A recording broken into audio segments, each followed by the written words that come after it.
don't see anybody generally from the public here unless Zach, you've got anything to say? Appreciate it.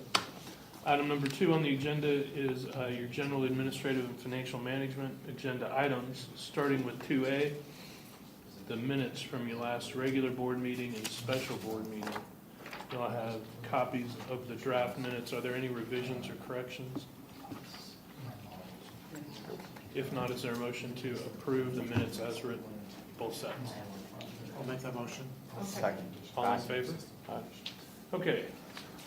In order to accommodate Mr. Walker's schedule tonight, I think there's a request that we move to item page 3 on the agenda and item 4H, talking about the bulkhead erosion repairs at Lakeland Lake, the joint project with the NTRCA, proposed joint project.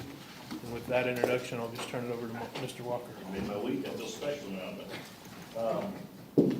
so, Ben, you might be the only one, but just as a little history, the NTRCA and the LID share some responsibilities for all of the detention retention areas around the lakes and maintenance. And so, about a year ago, we started watching a couple of areas around the lake, around Lakeland. Bulkhead was starting to fail, and so now it's moved into a progression to where it's failed. And we're seeing a little erosion issue. So we reached out a couple meetings ago, talked about the issue. The engineers graciously went out and found some options that were good options, but very expensive. And so the option for that was, for the immediate needs was between $350,000 and $400,000, and to do the whole lake was about $1 million. So I just reached out to some other resources, looked at some other options, and in the neighborhood next to us, Telfair has done some projects, and others also. It's called a SOX.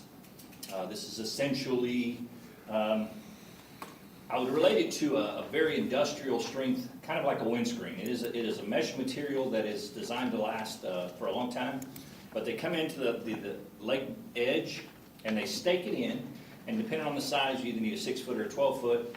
They wrap it around to reach the edge of your problem erosion area, so they reclaim the lake edge, and they fill it with a fill material similar to what's already there.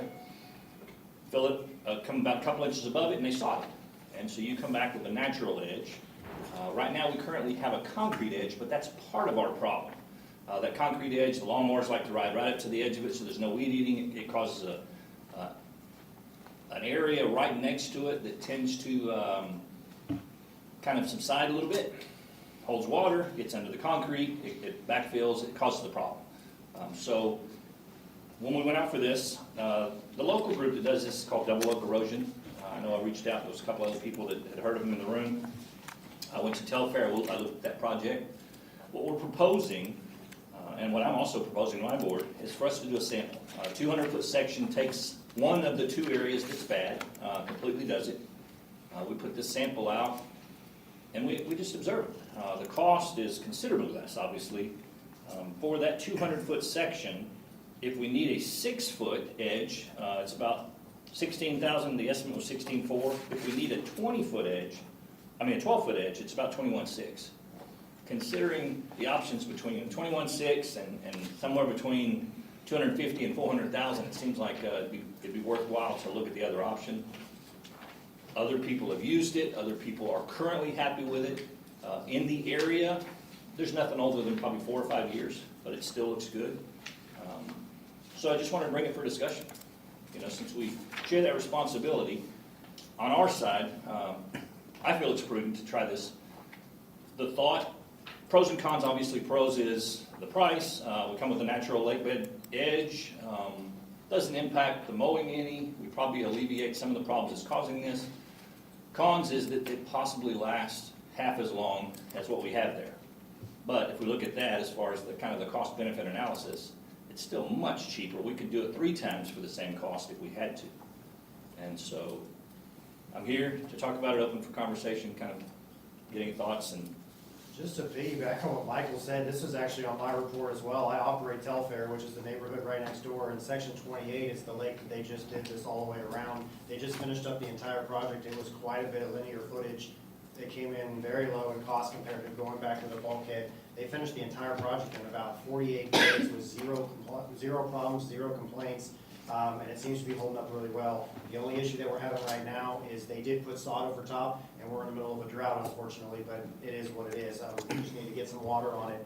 But so far, so good. We went and looked at the other one in Pearland, because Telfair's board at the time says, well, where else are they doing this? We want to kind of see it. We did a field trip out to Pearland. We looked at that. It seemed to be holding up, and that's about 2.5 years old.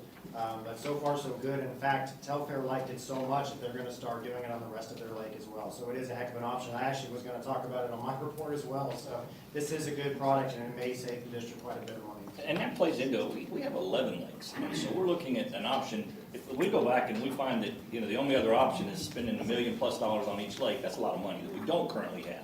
And so I think it's prudent for us to look at some of the other options now. Nobody wants to waste, and I won't say waste $21,000, but I think the worst case scenarios, we realize this doesn't work. The best case scenarios, we realize we found an option that's about 25 to 30% of the other cost moving forward with the rest of the lakes. One of the other benefits is the other project, if we do it the other way, we have to lower the lake water. There's a lot of problems that come with that. We could possibly cause some failures in some of the other bulkheads in that lake. And so, yes, sir, I know you're kind of. Yeah, I did some internet sleuthing on it, and the one that I came up that was nearby was Pecan Grove's mud. So I drove down there, they've got 3 ponds, and I wasn't impressed with that. You might want to go look at that. I took some pictures and put it on our directory here, but it was done 18 months ago. There's significant patches that didn't take. Okay. And there's like one that I stepped on, and it was just full of water, and I almost fell in. But from a distance, it looks pretty good. And so I went and I looked at Lake Wind, and I thought, well, most of the erosion areas are in the distance. And if you wanted to do an experiment, a test, you know, it would be okay. And then I went over to Telfair, and because I thought looked like maybe that was how it was done, but I couldn't find any evidence, at least the lakes I was looking in, that they had the sock. Maybe I was looking at the wrong It's in the one. very back bottom corner of Lake Section 28. We walked the lake with them. Because my other thought was just looking at least at the one at Pecan Grove is our mowers, if they're tearing it up like I agree it's doing now, I would think that you would want to plant wildflowers or do whatever. I mean, what Telfair does, I think people like. Looks very nice with their tall grass, keeps the mowers away from it. So I would think if we did it, you know, on these initial ones, and plant something that is not mowable, I think that would be Definitely something we're looking at, because going back with the natural edge, it would, create a little different dynamic. We only have one lake that has somewhat of a natural edge right now, and it's got a big drop. So there's some dynamics there that we don't have the ability to plant, but it's something we have talked about. If we like the process and we finally come back and do a whole lake, how do we create that? And at that point, we're going to go back out and talk about that with the residents and get that input there before we just kind of make that decision. But I agree, we have discussed how we would treat that differently. The way this works, we've got this bulkhead that's crumbling. You come in and you put fill, like dirt over it, then you put a mat and you put sod on it. Is that really what it is? So the mat actually goes right over the existing bulkhead, depending on how far we go down. And it actually, the bulkhead stays underneath it to give it some extra stability. If the bulkhead and where it's failed a couple spots, it's actually sticking up, they'll break it out. If they need to, they'll haul it off, but usually they break it out, they leave it in place. The mat goes over it and is filled, folded back over itself. Oh, okay. I'll give you, this was the. So the mat Show goes you a down. When little. you talk about fill, you're talking about clay or dirt or something So like this that. is, the mat goes here, and that actually folds over and they fill the whole inside with a fill that's similar to what's there. Oh, okay. And then over the top of it, they fill it another 2 inches and actually sod over the top of it. And so if we're looking at a $21,000 cost, we're looking at $10,500 for each of us. It seems like, if somebody's wants to that's try it. what I looked at it is if it lasts 5 years or whatever, you about break even on the cost. That's right. And if it lasts longer than that, then we start being much better off. If we were to do this near the sidewalk now, based on what it looks like, at least at the other, Beacon Grove, I'd say, no, it's not up to the standards that we normally maintain things, but I'm not too worried about it being off in the distance. Yeah, this is definitely an area, there's no sidewalks, there's very little traffic. There's a few people who go back there and fish, but there's not a lot of traffic there, which is why we feel like it's a perfect area to do sand. Yeah. But I think what we've got unique at that lake is a bit of like a 4-to-1 slope that's steeper probably than Telfair, steeper than our other lakes around here, and that's why it's failing, because of what you described with the mowers making it trough, water getting underneath. And it sits right in the two areas we see filling now, sits right in an area where the wind hits the lake and it's got a little bit of room to move, and we're seeing the waves in those corners is where it was impacting the most. And so, again, when we look at the two, I'll definitely go look at the other one.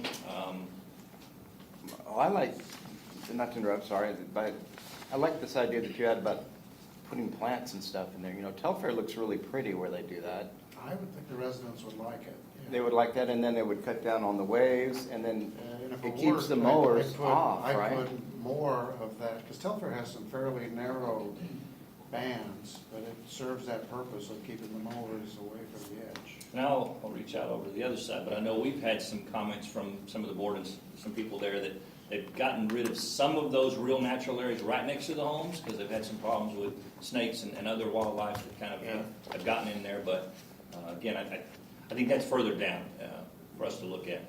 Yeah, I would propose, and what I'm presenting to our board is the 12-foot, their quote is $21,600, so that's where we're starting, it's there or down. We may not, I feel like we're probably gonna need the 12-foot, because essentially when you wrap it, that means you have 6 foot, you're going down in 6 foot reclaim. You can actually tweak it a little bit, so you might get 7 foot or 7.5 foot, the way you overlap the cloth, but I don't think a 3-foot area is gonna get us enough to reclaim a couple of those areas that we've lost some Wouldn't banks. you do all the areas that have major problems right now? Because we really can't wait 5 years on those areas. So this is the major. We have another area that's in the early stages, and so before we double that price, and again, spend 40 or 50, I really would like to see this sample, like you said, so that we don't get too far into it and say, oh, it looked great, but it doesn't work for us. And so this is the area that is immediate, that has immediate needs. Okay. I thought there was a couple ones that are pretty bad. There's another one on the other side where there's some erosion, but it's nowhere near at the level where we're at on this side yet. All right. How many linear feet is the, This sample is 200 linear feet.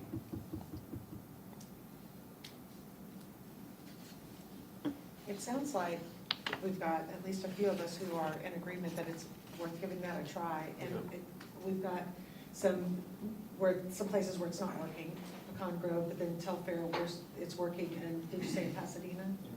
In Pearland. So finding out whether it works or not is, I think that's a great compromise. Yeah, again, just comes from my opinion. I treat every dollar like it's my own there, and I really feel like it's prudent for us to try something before we spend the kind of money that it's gonna take. Again, and the level of work it's gonna take to lower that water and tear everything out and start over. Yeah, and I'd still like to press Bill if we ever come to that, but does it really have to be that expensive? I mean, we've got our own pumps to lower the water. Yeah. It refills because we don't need to use fresh water because the streets flow into there and it'll refill pretty quickly. If it comes to that, I'd still pressure him to say, why does it really cost that much? Yeah, I just know the numbers that came to me, Yeah. and so, so would you coordinate the effort? correct. We would do that in-house and coordinate with And you- Double Oak. Then you just bill us for our share. Sure. Yeah, I'm for it. Me too. Okay. So the motion would be to, subject to approval, because it doesn't sound like your board is formally approved, subject to approval of the board of the NTRCA, and subject to a mutually acceptable, simple letter, acknowledgement or agreement, is there a motion to approve your participation at 50% of the Double Oak erosion proposal on the 200 linear feet of SOX shoreline repair? I'll make that motion. Second. All in favor? Aye. Thank you, sir. Ladies and gentlemen, I appreciate it. Thanks, Mike. All right, we are to item 2B, your tax assessor collector report. David? Right, good afternoon, everybody. Again, David Patterson with Assessments of the Southwest. I have hard copies for anybody that wants them. If not, it was uploaded.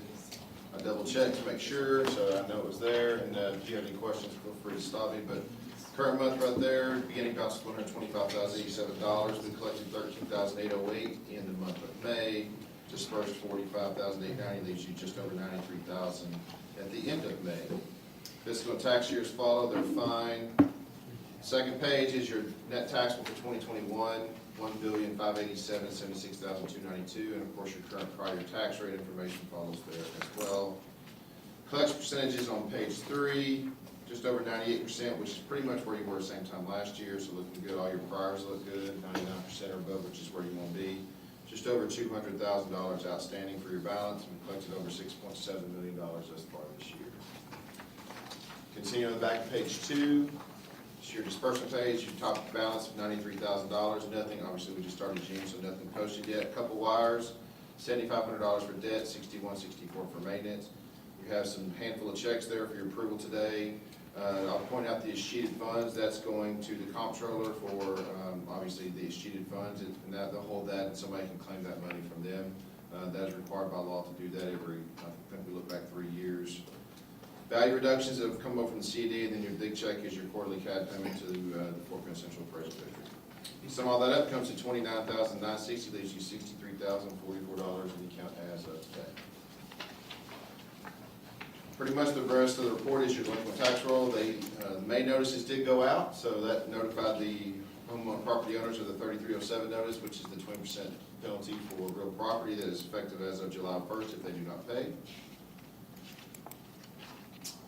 And then you have your Purdue Brandon, I think that's D. So the delinquent attorney report is attached to that report. That'll be an item D on the agenda, so we can hold on to that. But as far as the tax report, that's all I have unless there are any questions. Any questions for David? If there are no questions, is there a motion to approve the tax assessor collector report and authorize payment from the tax account on 2 wires and 7 checks as listed in the report? I'll make that motion. A second. All in favor? Aye. Item 2C is to consider a proposed amendment to your agreement with Assessments of the Southwest, and I'll turn it back over to David. Correct. So this came about, we have been using Wells Fargo for about a dozen years now. When we switched from what was Compass a lot of years ago to Wells Fargo, one of the agreements we made with them was that they would not charge any of our jurisdictions service charges. So none of our jurisdictions in the entire time we've been using them had any service charges. They called me at the beginning of the year and said because of interest rates were really low, regulations are up, whatever you want to call it, they can no longer honor that agreement. Well, this was all happening when PNC bought out Compass and Allegiance wasn't taking, so basically I was pretty much stuck. I mean, things have changed a little bit since then, but I was pretty much stuck. I had to stick with Wells Fargo. So what we're proposing is to pass service charges through to the district, maxing out at $65. So if it's an $85 service charge per month, ASW eats 20, y'all will pay 65. If it's $40, we would just pass this straight $40 through. The reason we do this is because they charge for everything. But during the busy season, it may be $130 or $140 a month for service charges for us to run reports, things like that. And to me, that didn't seem fair to pass that entire cost. Whereas this summer, it may be $20 or $30. So to me, maxing it out at 65 seems fair. And so that's why we did it at $65. When we went to look at our agreement, we looked and noticed that our that second item is the bond work and continued disclosure work hasn't changed since 2008. So we decided to go up on that pricing. We used to charge $1,000. Now we're proposing to charge $1,500 for new money bonds. $750 for refunding it's now $1,000, and continuing disclosures, which was $500, is now $750. Again, those prices are since 2008, so that's why we updated them.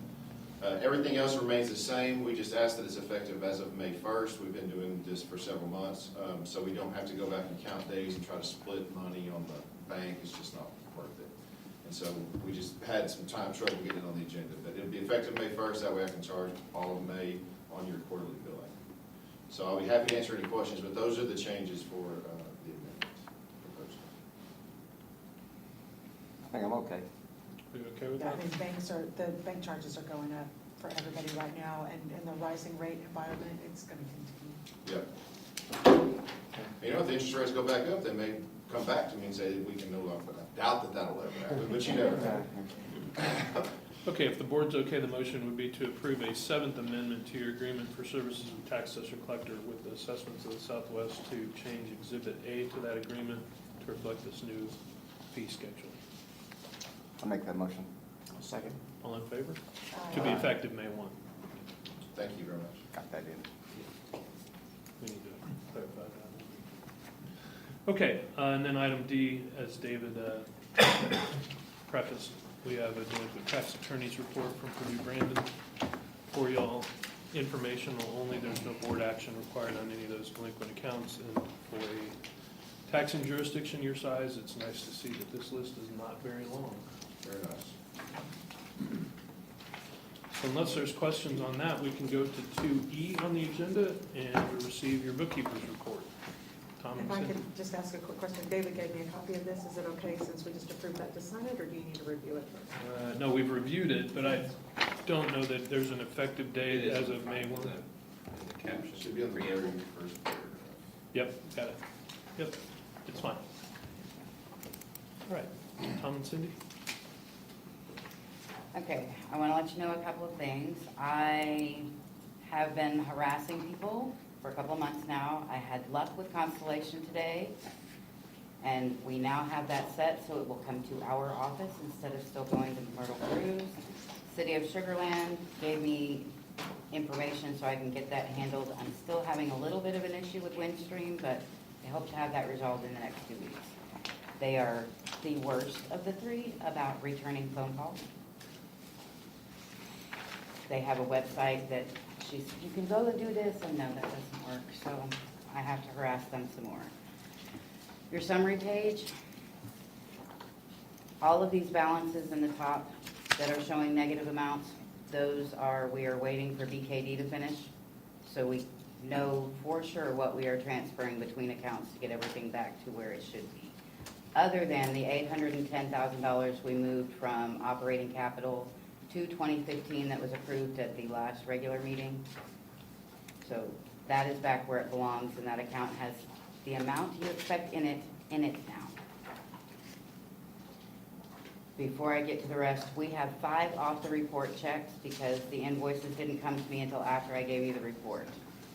I did the Enchanted Rock ones each individually so that you guys can talk about them and decide which ones are getting paid and which ones aren't. It is easier for us to void a check than to not have it signed.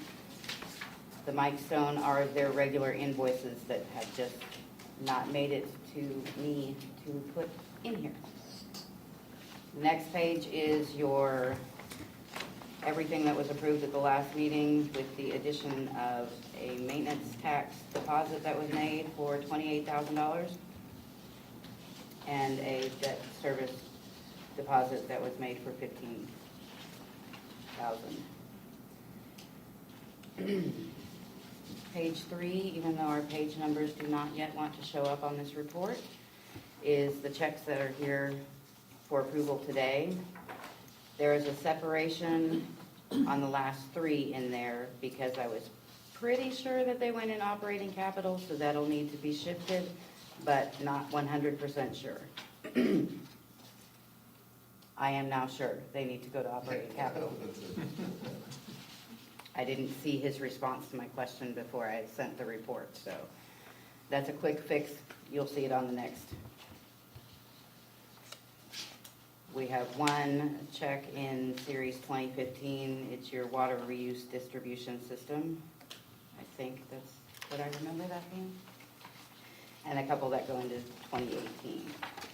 Also, this report was created before we had the new interest rate, so it is not on here. Page 4. All of your accounts, however, do show on this page. The balances in all of those accounts are here, even though we don't use most of your Allegiance accounts or the PNC accounts, which we now have what we need to get closed, and we will transfer those funds to either the corresponding tax pool account or the Allegiance account. The interest rate has gone up almost double for the last 3 months. So it was 0.15 In April, it was 0.30. In May, it is now 0.6228. This is interest income? It is income for you, yes. Like, I'm pretty sure last month you went from roughly $7,000 in interest income to 22. But I couldn't pull statements for May yet, so I don't know how much of an increase that is going to be for you this time. I do remember hearing at another meeting that sometimes that interest income can become a problem. So I need to talk to somebody about that to let Well, you that's know. monitored. Yeah, it's monitored, and, Okay. and you're, It's a good problem. yeah. Right, but, And you're nowhere close to it being a problem, okay. I just wanted to make sure I wasn't. but thank you for missing being aware of it. something. Your next debt service payments are not due until September. And this is a budget through April. Now, again, we are waiting on numbers from BKD before we shift anything on this budget because I don't want to cause any more confusion. I know there was a question about a very large number here in bond issuance expense. I didn't move it because I want those numbers before we shift anything. Okay, we can probably talk offline on that. Okay. But are you Seems to hearing be a bit of a who's on first, because I'm talking to I heard BKD, that. and they're waiting on some information from y'all. So I'd like to address that if you don't mind. So about 3 weeks ago, they sent me an email and said they need this, this, and this, and I jumped on it that day. And I just checked, because I heard from Cindy on that, and I just checked all my emails, and I haven't seen anything from them, so I don't, are you? See anything either. Yeah, so I told Cindy a while ago, just have them call me, or I can call them tomorrow, and I'll jump right on. If you'll do that, I will also reach back out to them and ask them to call you. Okay, yeah. They, I Yeah, think there, you might have missed an email, or it Okay. went the wrong place. Okay, yeah, I'll do that. And Cindy, I just have a quick question. I know you said that the 3 checks were separated because they may need to go into the operating capital. So The Hunt and Andrews one? yeah, the 1694, 1695, and Yes, ma'am. 1696. So the 1693 check, was it voided, or did you just skip it for just this? It is voided in our office, but he Okay. told me you want to show it here. Well, you Usually, if it doesn't hit the report, Mhm. we don't put it on there, because there was no amount. It either pulled through the feeder wrong, or you guys are the only district we have with the top. So we have to remember to go through and change how it prints every time we go to print checks. Okay. And I don't remember, because I had both happen the same day. I forgot to And change you don't it have back. to put it in the report. I was just gonna, I think what's been done in the past is that just that check is in numbered order. So we'd be able to see it, it would have It void says written on void. it, and that's it. Yeah. Okay, I can do that. Okay. We just, it hasn't been our policy, and you guys are different, so I want to make sure I get what you want on this report, the way you want it. So I Thanks. added that to my notes already, that, Just so that we know what's going on with it. And she's a banker. I know. Just to reflect it being voided, Yeah, void $0 amount. absolutely.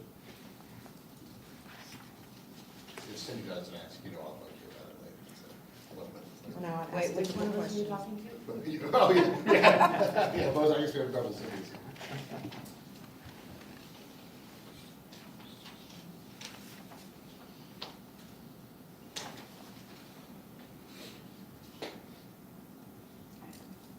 Did you want me to talk about the Enchanted Rock stuff in here? We can do that here, yeah, I probably should. Well, before we do that, anything more on your report or any of I the? do not have anything Okay. else for you today. Yeah, Phil, if you don't mind. I was gonna say, these came in just a couple of days ago, but they were pretty big dollar numbers, so we went ahead and sent them over, like, we can always get checks prepared if we need to hold something, we can. I think the biggest one we probably do need to hold, it's about $500,000. This is for approval of engineered drawings. And I remind, now I'm gonna start speaking for Kane and LJA, but, you know, I think that's okay to pay if they're okay with design, but it sounds like their electrical engineer and ER were still going back and forth last week.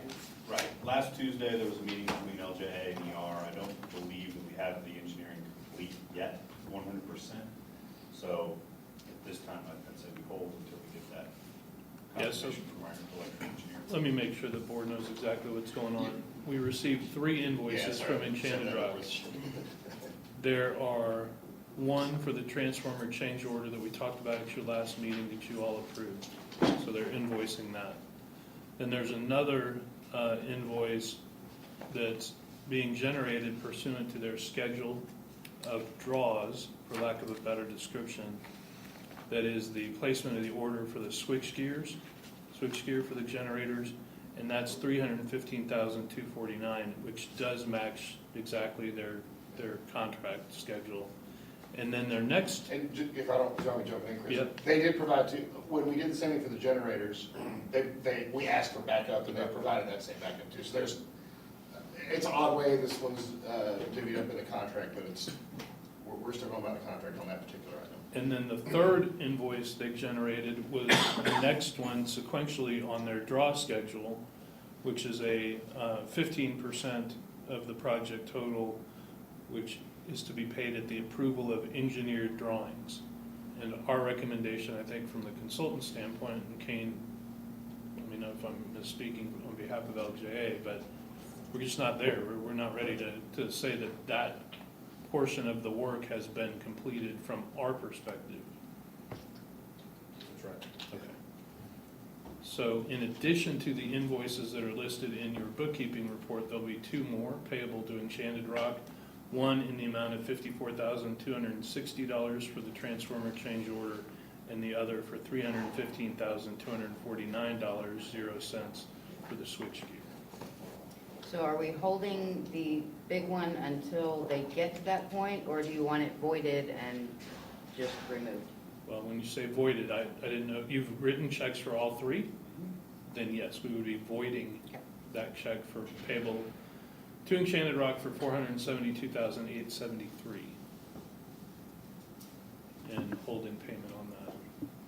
But I don't want a live check out to them. I just void it and reissue it at a later date. So with all of that clarification, any questions on any of that or the bookkeeper's report? There are 2 additional checks on there as well for Mike Stone and Associates. Do we want to address those, or? Yeah, we'll mention them in the minutes. Okay. And that was just me going through the bills yesterday going, oh, we missed some payments. So those are just some old invoices. I think they were still going, I think our accountant was still sending them to Brendan, and they didn't get through Cindy. So that's just So Cindy, yeah, sorry, this is Cindy. when LJA is satisfied that we've reached that 100% mark, do you want to come back to the board, or do we just want to let Mike and the board know, come back to the board? Come back to the board. They still have to sign. My recommendation to the board is that you don't have live checks out there that are pending an action outside of the board meeting. That's right. And if that means Enchanted Rock's gotta wait a little while, they gotta wait. They'll be all right. They'll be all right. How much were this, so the Mike Stone checks aren't on here. They're for $9,022. Okay. Together, it's $11,237.50. All right, and you guys have signed them? That's over 2 months, Jim. That's, I think, our, No, that's all right. You need to get paid on time. We're not quite there. $11,237.50. Yeah, one of them is through March 31st, and the other, well, they're both through March 31st. So they are. They were They were, February and March invoices. oh, there you go, February 28th and then March 31st, so.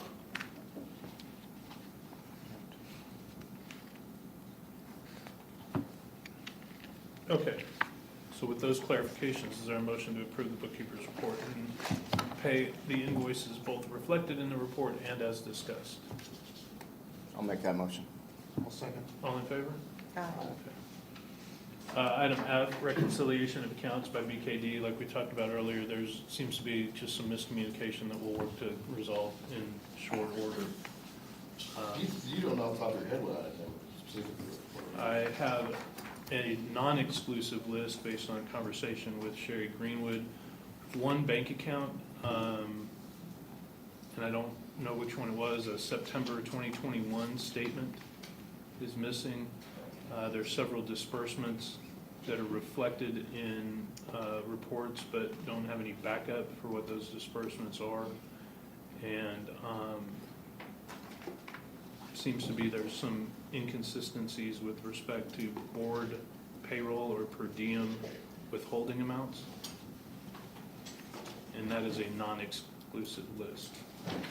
But the bigger macro problem seems to be that there just isn't a connection between, Yeah, because those sound like some new things that they're finding out about. and it might be beneficial for certain to put BKD in touch with you at TUB, but maybe even get on a three-way call with you, Phil, as well, if that's helpful. And I'll work on my end to facilitate that starting tomorrow morning. Okay, item 2H, compliance with your stormwater permit. Nothing for this meeting on that agenda item. Item 2I, grant funding. I know we have our pending applications on the Senate Bill 7 money. Kane, anything new on that to your knowledge? I have not heard anything on that. Okay. Item 2J is your financial management plan. I don't know that there's anything we need to discuss. Your financial advisor did reach out, asked if they needed to attend your meeting tonight. I told them I didn't think it was necessary, but they wanted to preface for me that they're getting ready for tax season as early as July, probably more like August and September timeframe. You got any word when Fort Bend County's been certified? Not yet, but it'll be late July. Late July. Because they've put a hold on all estimates to get certification. All right, item 2K is KL and M are all annual, or not annual in this one case, but just routine items. Item 2K is after every election, you all are required to complete the Secretary of State's voting system annual filing form. It's a database population form, asks number of ballots cast, et cetera, et cetera. Is there a motion to authorize us to complete that report based on your I make that motion. information? I'll second. All in favor? Aye. And then item L, every year we come to you and get your permission pursuant to the open records laws of the state to destroy notes and audio video recordings of board meetings. I make that motion. I'll second. All in favor? Aye. And then item M is to authorize your operator to make sure all of the required critical load information and contact information is provided to the various regulatory agencies and the electric company. Is there a motion to authorize your operator to do What that? do they, what do they do with that? So it's a list of all of your critical loads, so like your pump station would be in there, and we put our ESID numbers in that critical load spreadsheet. So if we were to lose power, you guys are one step behind, like a hospital. So hospitals all get turned on first by CenterPoint if power's restored, and then your pump station would be second. So this puts it on a list, and with all of our contact information, so we can contact CenterPoint, they can contact us and let us know when they're coming to turn stuff back on. I'll make that motion. I'll second. All in favor? Aye. Okay. Good segue, I guess, to item 3A, which is Jeff's report. All right, you guys have a copy of my report in your SharePoint. I will start under levy as always. We did clear the fence lines and some trash and debris. A few issues with some residents this month, throwing some things over the fence, but we knocked on doors, and as always, the residents of New Territory clean up all of their stuff. Again, apologies. They let us know, hey, it's our landscaping crews, we're sorry, but they got everything picked up, so no big issues there. We did get some graffiti on your levee flood wall on the north side of your district, Highway 90. Apparently some of your people graduated and they wanted a lot of people to know that, so we went ahead and we power washed all that off, and that's all taken care of already. We did have an erosion issue, and I attached a picture of it on my report, just a small erosion issue that's starting to cause around your head wall of the pump station, that we went ahead and already repaired that. It was just with little rain that we had, there's a little sinkhole that was caused right around that head wall. So we dug it out to make sure there was no big issues behind that head wall, and there wasn't. Recompacted everything with some stabilized and put some sod over top, so all that is repaired. I have some on here, the levee grass stand, the next picture on my report. This is over by the ball field, and this is to be expected with the work that's going on. But we added some additional fertilizer and overseed in this area. We really need some rain. I don't need a monsoon of rain right now in hurricane season, but we need some rain to help this grass stand. Just letting you guys know, we are watching this. You will see the top of the levee is cracking a little bit. It's been a long time since we've seen levee cracking. But again, I'm not complaining. We could use a little bit of rain. I understand we're in hurricane season and one's already made landfall, but just to let you guys know, we're gonna do what we can to try to get this grass growing a little bit better. Moving on down to your pump station, we did clear the floodgates of trash and debris, no big issues there. And then the last little bit of preventative maintenance that we needed to do is your automatic transfer switch. Everything functioned like it should. Every test that we threw at it, it passed. So you guys are good to go for hurricane season. Moving on down to ditches, channels, and lakes. Just a couple of trash and debris in Ellis Creek. As always, we got all that picked up and removed. The Lakeland repairs, Michael kind of stole my thunder. I was gonna bring up that whole project that we just did in Telfair and see if I can save you guys some money. But if you remember at the last meeting, we talked about LMS going in and trying to Band-Aid some of those erosion repairs so they weren't any safety issues or anything like that. As the cost started getting higher and higher with me bidding it out, that's why I wanted to bring up this flood socks erosion deal. So this wasn't coordinated, but it worked out for the best. So I'm glad you guys are gonna give this a test here. In the meantime, we'll keep an eye on some of that erosion. If I do need to bring in some stabilized on some of those sinkholes around the lake, I will let you guys know. But I think you're going in the right direction right now with what you guys are doing, so. A quick follow-up. I don't think Michael really bought into it. Oh, Michael's still here. But when we talked about like the plants and stuff like that in the lake, is that kind of like something we don't want to do right now? We don't want to do the socks thing? It's two completely separate issues. So first, the socks is important to stop the erosion, and then we would look at the possibility of some type of plant or natural edge there at the lake further down the road. Okay, yeah, and I think our thought was that if you had plants there, that they wouldn't feel the need to cut that grass. You're managing it, so that's fine. The I'm lakes just in sort of- the New Territory are very clean compared to the ones in Telfair. So once you start planting some aquatic vegetation inside the lakes, then the maintenance costs obviously go up to try to keep them down. We did do that in Telfair in several areas to try to stop the wave action from hitting the sides of these lakes and causing chunks of that bank to fall off. Because there's a hard edge there already and they're gonna keep that intact when they do this, it should stop and take the brunt of that wave action, but it's always something we can come back and look at to put aquatic vegetation in there. It's a lot of maintenance and ongoing costs. Yeah, I wasn't talking aquatic, I was Yeah, just talking on the top on edge. top, yeah. The wildflower sections, like you were saying, it was very popular with the developer in Telfair, but like Michael was stating, it's starting to kind of go away and they're starting to mow those areas down because we're having a lot more residents complain of wildlife and things in that area, so. But it's not something that we can't look at in the future. Okay, thanks. You bet. Other than that, the Brazos River remains low, which is good news. Coming into hurricane season, you guys heard about Agatha hitting Mexico. We'll keep an eye on, supposed to be a very active hurricane season. I hope they're wrong. Other than that, you did receive 3 inches of rain in the last 30 days. I don't know where it went, because it soaked up quick, but we'll continue, thank you. We'll continue to keep an eye on everything now that we're in hurricane season, and if anything changes, we'll let you guys know.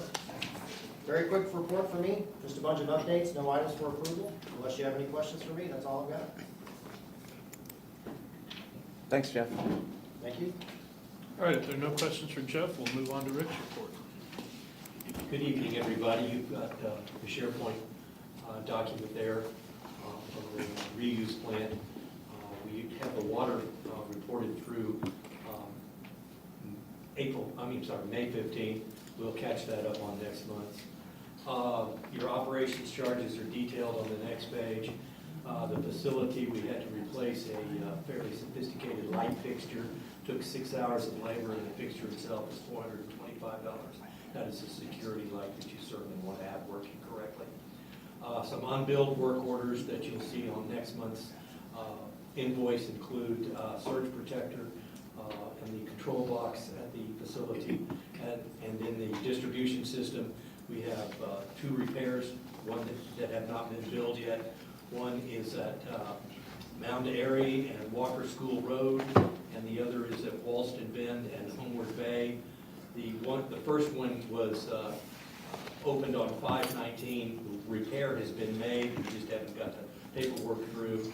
The next one was on 6/2, and I'm not sure if that repair has been made yet.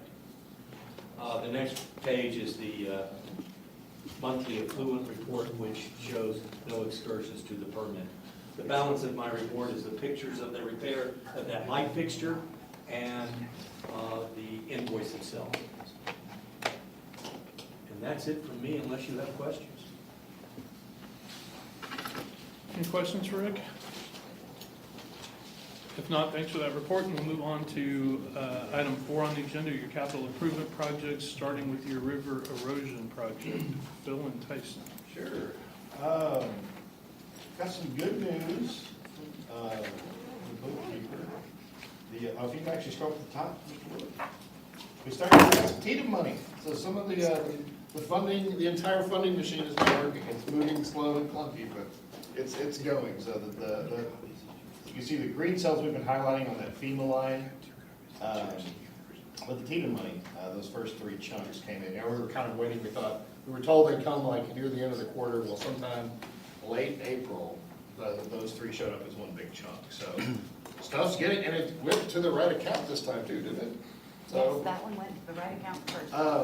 and actually, I was looking today right before the meeting. I think 4 and 5 may actually be hooked up to FEMA too. It's still, if Debbie can still double check, it's not going to the 12. But I saw some flag in FEMA that somebody's got to go click a box on their end still.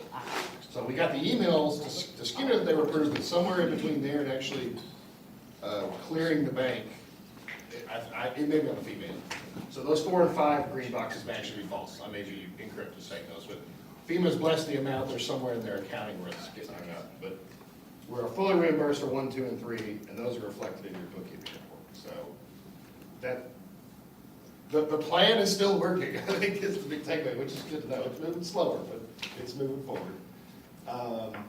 And then, like I said, we should get those funds in any day soon. And then 6, you paid that AECOM invoice. We just need to cancel check back, which we should get any day now with the bank statements. So funding's doing okay, moving along. If you can scroll down now just to the rest of the project. Tyson had Industry Day, had some contractors, and we had 3 contractors show up? Yeah, 3 and a couple of subs. Yeah. Drilling a large guy. So had some good questions. And 2 of the contractors I was really, 2 of the contractors I was really hoping to see there too. There's 2 folks that work in our area a lot, that do similar work for us, or well, for the Corps, for Harrison County Flood Control, so guys that have worked in channels, work with moving waters. So 2 big firms came to this, which was good to see. 2 of the ones I was really hoping to see there. Again, we're still in the FEMA waiting game. June 11th will be 4 months of our 3 to 4 month waiting period. Mike, for you, the other big takeaway is we're still showing the schedule today. If I don't hear from FEMA by the mid-month meeting, expect to see all this bump back 1 month. Well, the first bump will probably occur next meeting, and knock on wood, we don't hear anything. But hopefully we're still holding out hope we'll hear back. But next meeting, if we haven't heard anything, it's time to start going, okay, now we're a month behind where we thought we were. So starting construction is really more September 2022. Let's see, other than that, just waiting to get the thing advertised. We've got Skinner, I don't know if you're available tomorrow. Andrews Myers had a few last minute questions to put a bow on the contract. We were both available most of the day, so anytime after 9 is good for us, but I didn't know if you wanted to be on the call or not. Yeah, I do, and I am available. Okay, I'll let them know. That's the only other thing is there's a couple, like I said, just putting the finishing touches on the contract that they want to make sure the engineer's on board. So that's really it. Just again, waiting on FEMA. We bug them every couple weeks. They haven't heard anything. Or we bug our TDM folks, and they haven't heard anything. And they're also saying, hey, it's moving slow. Shocker. So I think that's really it. Anything? There was one other thing you wanted to add about coordination with Toll Road. Yeah, so DG reached out to us. The Toll Road Authority's engineer. Sorry. Yeah, at the end of last week and asked us some questions about some of the studies that we did during the design and approval of our project. Basically, some of the in-river studies about scour and some elevations of earth and different materials.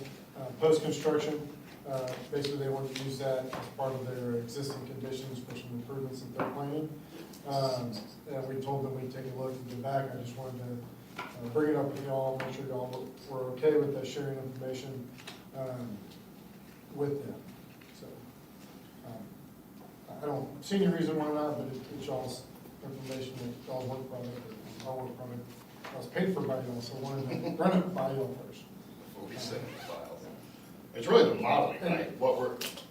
How our project impacts flows in the river. Correct. Yeah, that's what, they gotta design a repair one of those bridge bends, there's a big scour in one, so. Conceptually, I don't have a problem with it, but every disclaimer in the world needs to go Yeah. with that delivery, right? I don't care what you do with it, take the information and light it on fire, but we're not responsible for anything that happens with it. And there's no expectations that we're gonna alter any of our designs based on. any- No, It's very much, we want to know what you're doing so we can design, so we can plan on yeah, it. yeah, so they can plan around what we're doing. Because we have already submitted plans. Yeah, they've already blessed the design. To them for review. Yeah. And that was the thing we had to do, we even did that before we submitted, right? We had to get that box checked before we could even submit to FEMA. Yeah, So, we went through 2 rounds of submittals with, toward, actually, 95, and then gave them our, basically 100% set that was going to FEMA, got them to bless it, so. I don't think we have any issues. okay, we'll keep bugging FEMA and hopefully bring back good news at the mid-month meeting. Okay, any questions from the board? We'll move on to 4B, which is your external drainage channel erosion control project. Mediation is scheduled for August 16th.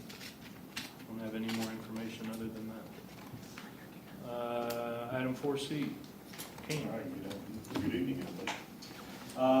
Item 4C, the stormwater pump station contractor for the pump station is obviously NBG Constructors. Had the pre-construction meeting the 26th with the city of Sugar Land. That went well. Just trying to get them out there, getting order materials. Obviously, we've got a long lead time now. So the NTP was really vital in getting them ordering materials and getting that process underway. Looking forward to the demolition. We got Grant McKay doing the demo on those homes. We've got obviously the Faust track as well. We have reached out to them to give us a price to demo the Faust track. Hopefully get something back that's under $20,000 is what we were thinking that would probably cost. Something over that, we may want to solicit bids at that point in time, but we wanted to keep that contract open to see if that was a possibility. Just make an amendment to the existing contract. It would be a change order. But they have been doing a good job. Obviously, they've done some work twice now with the district. Always been really respectful of the district and the property here, so I'd like to see if they can do the project. Only thing I'll mention there is that, we had been in contact with the fire department, City of Sugar Land Fire Department. Yes, so that was, I did mention that to Bill. The timing, I guess we just needed to discuss.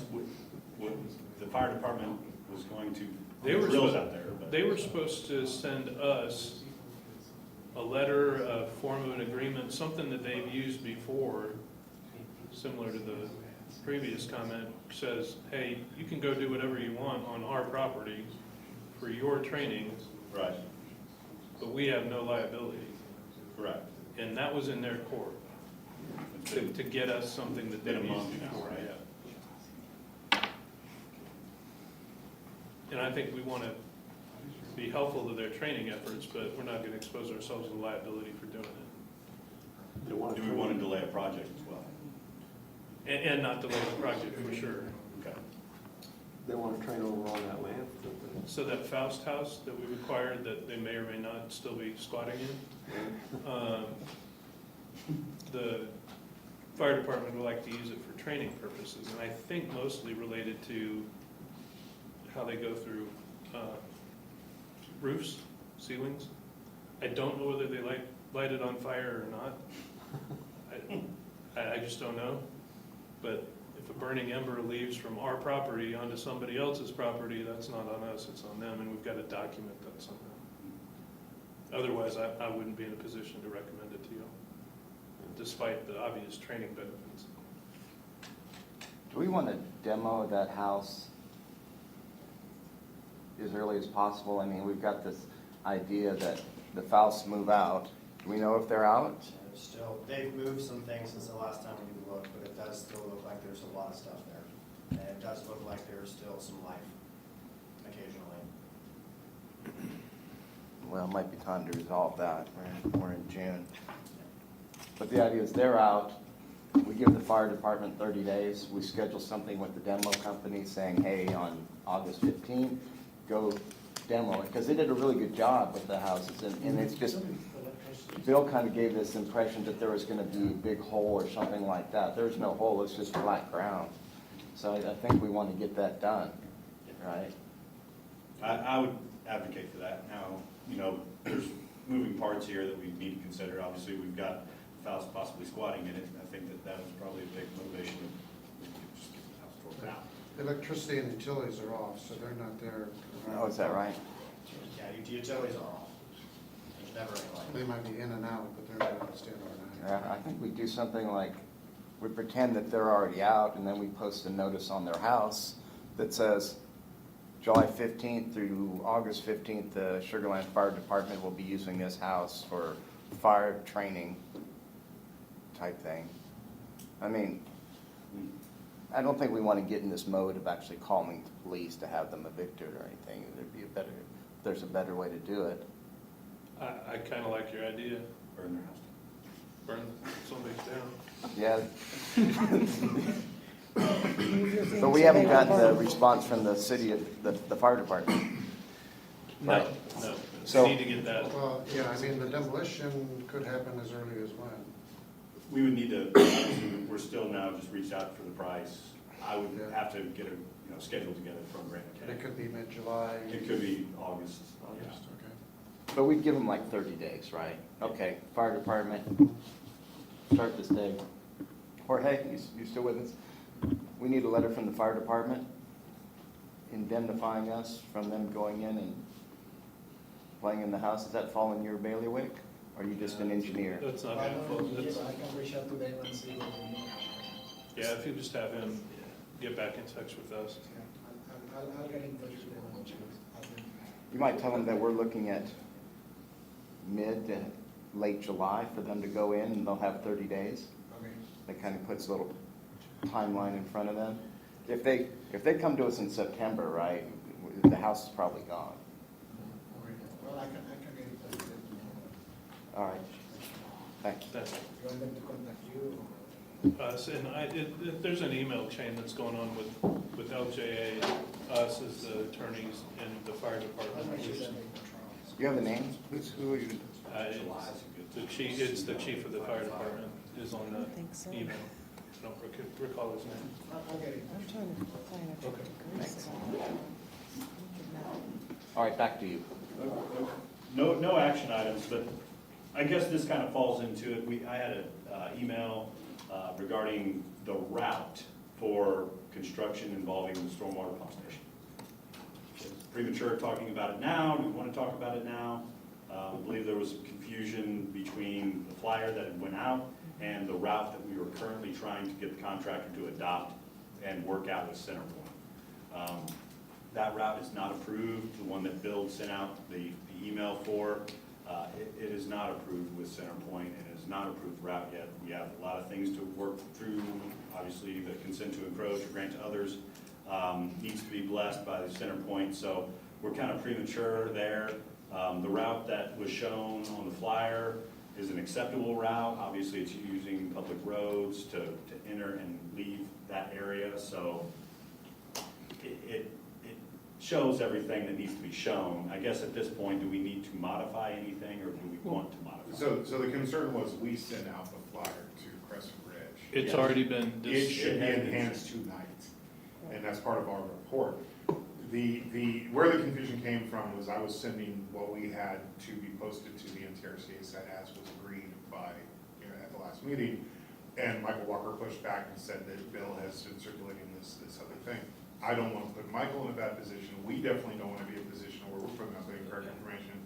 But I feel that, personally, the information that we put out in the official capacity that was approved through all the process that we discussed is what's available right now. Anything that Bill changes Yeah, I mean, down the road. One man's opinion is that other information will change. In any project, things will evolve. Right. And then you update your residents as the project evolves. And that was our thought, and we can follow up with Michael Walker, after the meeting and be like, hey, can we still just post this as the current information? What if we said, publicly, we said both, or we just said they're No, going through the no. neighborhood? No, Bill sent an email out. Yes, I mean, I'll let King. Sorry, I'm a little, Bill sent an email out that basically said this was something that was being negotiated and it had a visual exhibit for that, for the one that goes behind the homes. But it was in talks in his email, it was not finalized in his email either. The NTRCA has been sharing that to residents. Then you can stop sharing. it doesn't. It's the right information that you Yeah. have today. This other Yeah, routing correct. is a potential. That's right. And that is not approved. I'm also a lot more brash to the engineers, like, we own the land and there's an existing route. We are improving an existing access route. Like, it's the right thing to do to get a consent to encroachment from center point, but it's your land, and you've already got a road there. I mean, They're pretty protective of those. they are, but it's also like, here, Yeah, I hear you. come take your birthday away or something, I mean, Dude, Well, it's- we just want it's to make sure center that we point. have a Erosion cohesive happens message, faster than anything. I think, that's in it. to residents. Well, and So- that's why I had reached out to Michael Walker, was to make sure that we were providing the right message. And that's what We need this to whole go comes see your from. families. And I don't know that Michael said that he's been telling residents that, he may have. No, it's not terrible. I would, it wouldn't bother me if the information's out there, that's what you're trying to do. Show the route that we've got. Yeah. If anything moves forward with approvals, we'll obviously update the rest. And if I need to have that conversation, I can have that. if you want to step in, you are feel free.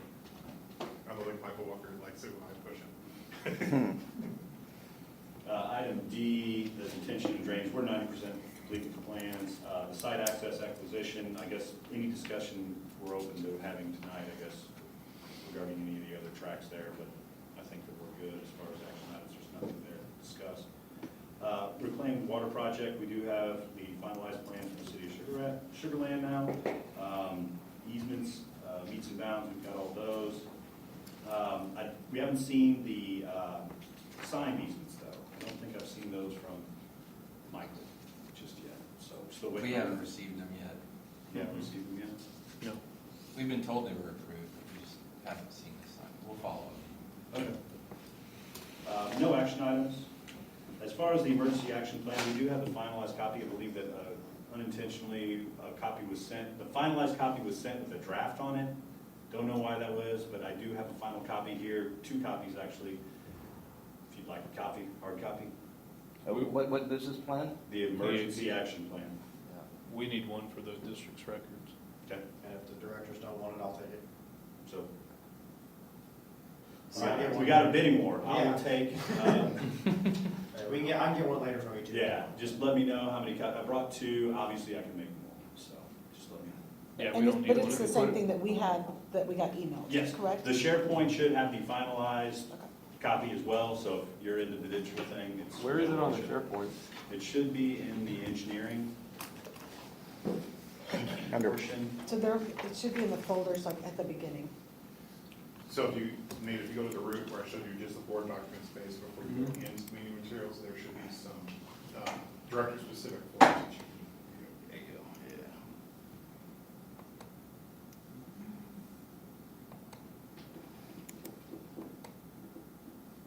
It's not, is it I under looked around in there. I projects? looked in the projects folder, I didn't see anything in there. There's not really an engineering subfolder. There's not an engineering folder. Well, to get with our admin, she was. Maybe it's uploading in all that. projects? I didn't see it I'll just today. take a look. Maybe check where we put our reports. I'll buzz around. It was not with your report. It wasn't with the report, I'll have to check with our admin. I know that I asked that that get uploaded. If it hasn't gotten uploaded, let me know. I'm gonna follow up with them, make sure that it has. Hey, Because we did get it emailed.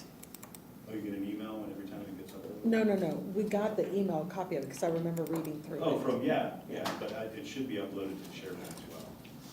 What's the Starting email? to go out, correct.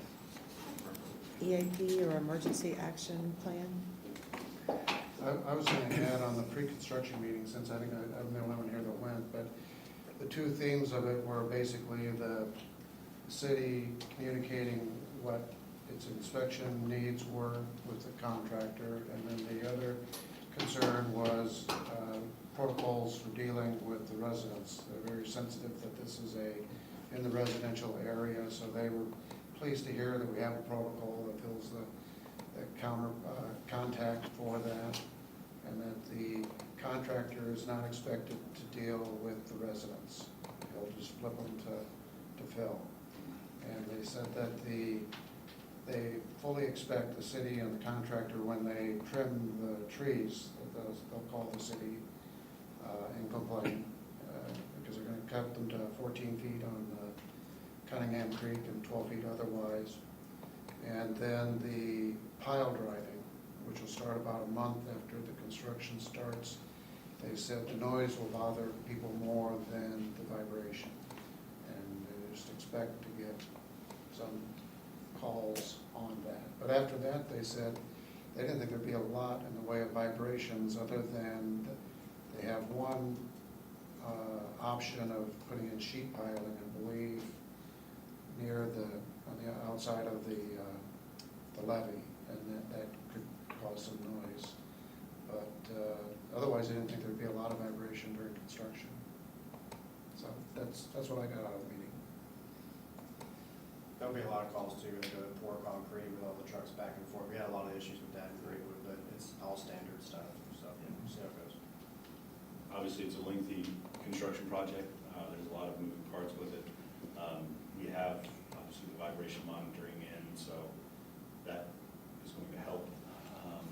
Can you tell us what is actually going on out there? The city also pointed out there's this company called Vista something, and they go in and document in great detail the condition of the surrounding homes, and it's supposed to be very cost effective, and the contractor was writing that down like he was interested in that for his own protection. Sure. Yep. But it is a very lengthy contract and a lot of moving parts, so hopefully we can have some residents bear with us for just a little bit while we get this. As far as the EAP, I'll look back, make sure we uploaded that to SharePoint, and then proposed action item will be adopt and finalize the emergency action plan. On the plan reviews, we've obviously sent the letter on, I think this is our 4th revision now. Haven't seen the plans back yet. So nothing new as far as proposed action. That's my report. Has anybody got any questions? Any questions for Kane? If not, is there a motion to approve the final EAP? I'll make that motion. I'll second. All in favor? I haven't seen it yet, so do I like abstain or? That's fine. You can. You can also look at it and come back with adjustments, saying, It's a living document, Okay. but we'll mark an abstention for the record. it's also gonna go, I don't know how big the changes will be, but we've got major projects going on that will impact it.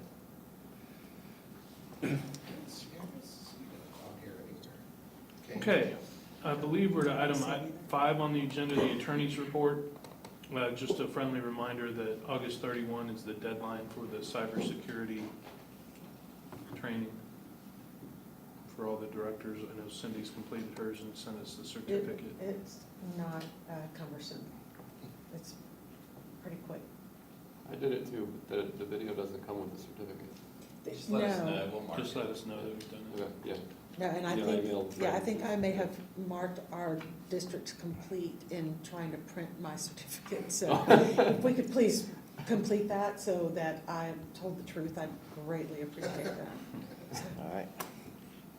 And then one piece of correspondence that I think I forwarded to you via email, but the grand opening of the Fort Bend County Emergency Operations Center, Friday, June 3rd, 11 o'clock press conference, then a tour following, FYI. I plan on attending. Where is that? It is at 307 4th Street in Richmond, downtown Richmond. Downtown Richmond. That's tomorrow morning? Yeah. 11 o'clock. Okay, item 6, website and communications. All right. Per the review with Cindy, the website's undergoing comprehensive changes for the direction of the committee. Some changes remain to be implemented as we work through the punch list. We're hoping to anticipate to have everything done by the mid-month meeting. That's going to be changes to the look and feel, the way the user experience is, and then overall how the information is organized. We have the stormwater pump station project update, posted as an article, and it's on the pump station page. And of course, the meeting notices for the May 17th and June 2nd meeting. The pump station mailer that we talked about recently, we were talking about it earlier, like I said, it should be in hands today or tomorrow at the latest to residents in Crescent Ridge. Digital version has been provided to NTRCA and will be hosted on the website as well.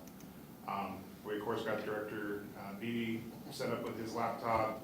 We're currently we've updated the Active Directory in SharePoint to reflect his access and archive Director Fincombe's account. And then we made sure that we've updated some just things that have fallen through the cracks, like getting their information up. We had burdened ordinance, but we didn't have theirs, and Phil had that email in there. So we're just kind of cleaning up the Active Directory as best as we can to get everything cleared up. The update to Windows 11 has proven to be stable, and ongoing updates are monitored and implemented as required. Overall, your website statistics are pretty steady. Resident inquiries, we had one person requesting to have their water source turned on. We provided them the city of Sugar Land's information. There was a resident inquiry about 4 months ago talking about the sidewalks and where we're at with that project. That resident has reached out a number of times to kind of see what the status of the project is. I believe he is near some that have not been started yet, and he's just kind of wondering when that's going to get picked up. I don't know if you have anything for that. So remember, the contractor went in and replaced all the ones that were broken by a mower that we knew. So around bridges and things like that, we were about 1,200 square foot in total of all the stuff that the contractor picked up on their expense. You guys went in and fixed everything up and down, the power line easement that was cracked and broken that we had a lot of calls and stuff about. The rest of it, I've been in touch with Michael Walker. I've given him a map of what's been already been fixed. He's getting calls too. He says he's gotten a lot of rebar away, but we're in constant communication. He is going out for bids to try to get everything, what would it cost to get it all fixed? And then I'm sure the HOA will come and say, are we willing to share and go from there. So current status? Everything that the lid was going to repair has been repaired, and we're in current status of going out with proposals to fix the rest. And current status is the NTRCA is seeking those proposals. That's the understanding I have. We'll update the resident as to that. Other than that, the only other open item is creating the sign-in locks for putting out in front of the project, which we should have by the mid-month meeting, and we have no action items at this time. Okay. Can I ask a communication question? If we get to the next meeting and it's, we're delayed, right, we're gonna not start Brasford until late September, y'all want to draft like a quick paragraph or something? Just a quick update on the project. Hey, the design's done, we're waiting on FEMA, but this it'll be the first time that information on our website starts getting dated? Right, well, I was gonna say, I have to do an article probably by the 10th or 11th. Okay. I don't know that we'll know anything at that point, but it's certainly something I could do in the following month Okay. article to let people know that it's been delayed, but Is that for the HOA article? Okay. So, the newsletter. so other districts I'm working with that are also waiting on FEMA, I have some canned language I could share with you. Yeah, Or sure. if you have something you want to use. No, I was just gonna go on with a couple sentences saying, basically, we're waiting on FEMA, we're sitting here waiting. Your district is ready to go. Army Corps of Engineers, it seems like all projects are about plus 6 months. Yeah. So, But anyway, that's, yeah, shoot me what you got, and we'll Okay. draft something up for sounds good. whoever it's a good time. I guess my point was, by this time next meeting, if we haven't heard from FEMA, the information on our website will start being dated. Okay. That's Just slightly, but. So what we've done on another project that we're working on is we actually have the risk difference as a separate item on like the timeline, the visual timeline. We have that risk difference. So if we want to put that in there as like, the FEMA's risk is 4 months or 5 months, and that shows that there could be that variance that we're already experiencing. If that's something you want to do. I can send you the example of that. Yeah, sure. I want to go back to the sidewalks for just a minute. This is an okay time to do that? So there are other sidewalks that have not been repaired that could be dangerous. That's right. Okay. And so NTRCA is getting bids on that. Interesting that we were talking about the flowers earlier, planting flowers to keep the mowers. Is that something we could look at? I mean, are these damages that are done from mowing over time or something like that? So, a lot of what we found is near center point lines, which is shocking. But when they come in to fix their lines and they're hooking up all their bucket trucks and everything that's there's a lot of panels by all of that are cracked. Some of the mowing issues for the tractors are they have to go underneath the bridge and then they have to come back up. And the way the sidewalks come down, they have no choice but to go up and over those. So the contractor, which is CDC, that mows your levee district, they went back in and those panels were 6-inch concrete instead of 4 because they knew, okay, we're gonna keep doing this if we don't replace it right the first time. Again, at their expense. I've offered to Michael Walker, if you want me to help you get proposals and reach out to some of my contractors, let me know. If you wanna go drive it, let me know.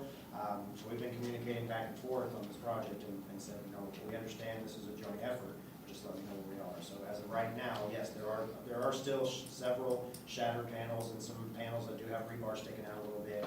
When we're inspecting, if there's something that is a massive safety hazard that we can correct, we're hauling off some broken stuff, we're cutting some rebar, just like the MTRCA is. So we're doing everything we can, but as of right now, it's kind of in limbo, but there are plans to get stuff fixed. So is there a general kind of common cause for the damage of mowers, or is it just time, anything? It's a little bit of everything. We have some trees that you can tell the roots have definitely popped some panels. You can tell that some areas where center point was there. You can tell some of the fine mower shredder decks have caused some issues. So it's a multitude of things, but it's not just, hey, this is definitely what's there.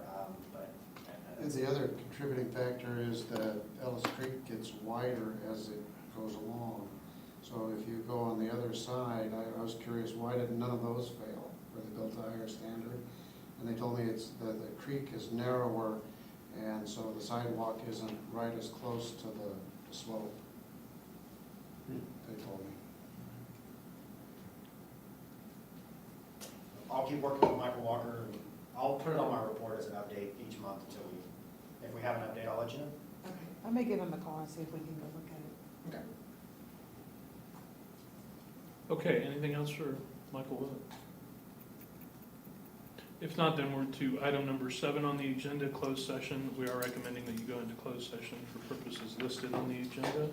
Don't expect it will be a long closed session, but one thing in particular to talk about.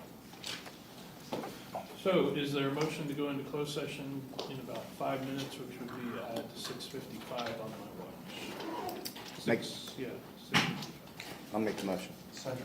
All in favor? Aye. Bill J.